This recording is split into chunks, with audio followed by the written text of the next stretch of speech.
What you can do is now with Google, you can use these, you can do these analyses, and what you see here are the analyses of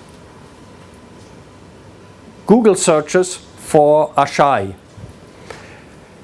Here, this little blip is the Oprah Winfrey show. It continues with another little blip just before Christmas. I guess we want to be healthy. And then here, another media hype. And what you see here is now the collapse of the interest. These are the total number of searches using the Google search engine.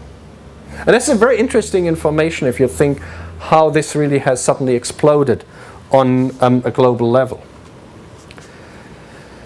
I talked about the phytochemistry and the pharmacology, or the lack of data. I don't really want to go into too much detail here, but I think summarizing it in a brief nutshell, it has a reasonably high level of antioxidant activity.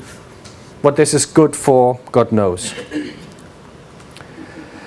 The big question which this one now asks is, this is a boom and bust situation, contrary to the previous one, which was a steady increase and still goes on. So the big question is, what's happening here to the local communities if this product suddenly disappears again from the market? Right. Very briefly, a final example, taking us a little bit back into hallucinogens. In this case, there can be no doubt that this product is active. There can be no doubt that it does produce the desired effect. This is actually the work of Ivan Kesselman. I'm the co-author, who cannot be here with us, and who actually is a PhD student with me at the School of Pharmacy, not in Canterbury as he is in the program. Here again, we have this link between a traditional use and what's happening on the World Wide Web. Ivan very specifically looked at YouTube and other user-generated content and how this made a career for this plant. If you're an ethnobotanist, you're fascinated by this plant. It's very closely linked to the Mazatec Indians in Mexico. They used it in a very traditional context as, in a broad sense, a mind-altering drug in the diagnosis of diseases.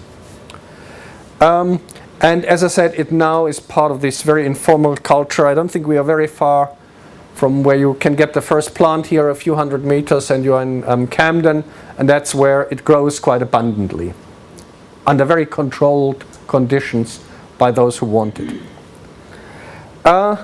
If you look at the data available on the web, and that's what he did, there are over 400 videos available which show the consumption of Salvia divinorum. Again, I have to cut a very long story pretty short. But the big argument is this beneficial or is it dangerous?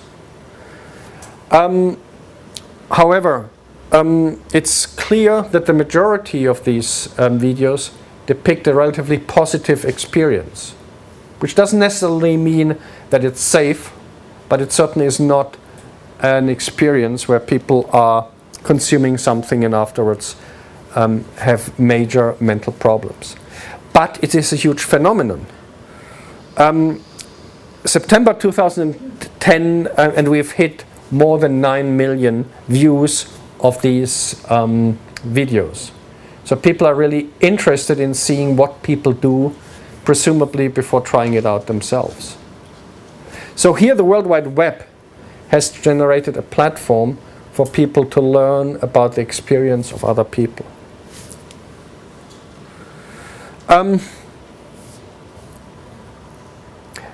What's important in this example is also, and I'll show this in more detail in the next slide, that there's a complete discrepancy between what people do traditionally, the Mazatecs, and what's happening in Camden.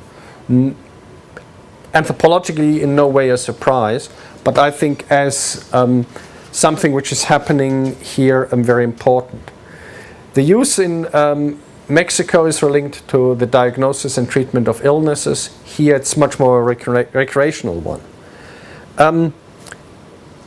What it also shows is that the Masotecs used it as part of a unified spiritual approach, while here it's a very disjunct approach. It's a very diverse way of using it. The practices vary tremendously. Of course, the historic use was very restricted in the Masotec area, a few hundred square kilometers. Now it's a global phenomenon. You get it from Nimbin in Australia to Vancouver and San Francisco in North America, and obviously in between everything else you can think about, either which way you are going. There's a complete loss of the social cultural control which existed in the Masotec area. Here it's a very open thing. If we decide we change our program and use Salvia Divinorum instead of cut, we could do it. If this happens anywhere in Camden, anyone can do it. It's not a controlled substance as we speak in the United Kingdom. There's a very important change in the Masotec area. It's administered by the curandero. Here you do it yourself. And there's something else which is not here. If you go to Camden, what you can get is so-called fortified Salvia Divinorum. This is essentially a procedure to extract salvinorine, the bioactive compound, from the salvia leaves, and then to drip it back onto the crude drug. And you have 10 or 20 times the strength to the previous ones. Right. 3 examples, very briefly presented, but I think what they show is we have a tremendous shift in terms of the amount of information and the amount of products flowing between local traditions and global markets. And a lot of this is driven by very specific expectations for beneficial effects of these products, either health claims or, in the last case, the experience of having a high. As I said in the introduction, Daryl Posey criticized a lot of this as the commodification of the sacred. And I think what we have to ask us with all his criticisms is that simply inevitable that this is happening. What does the World Wide Web do in terms of not only the spread of this knowledge, but also in terms of sharing one's experience, positive or negative? An interesting question from my point of view, who has studied traditional knowledge systems for a long time, is simply, how can we study the use of traditional herbal products on the World Wide Web? My classical tools of being in a village and chatting to people doesn't quite work anymore. So there are some very important methodological questions to be asked. I think all these examples have a tremendous impact on the producers. The example of Hoodia is a classical one. Slow growing, in essence, rare plant, which is now produced in the Kalahari Desert to a certain degree on farms, but no longer gathered. Gathering is no longer sustainable. Euterpe oleracea ashai, we have no information about the sustainability, but it raises similar questions. And I think one of the answers to today's main theme is really all these 3 are united. They are potent substances because of simply their presence on the World Wide Web and how their career is in fact linked to a very brief history of changing the way societies communicate.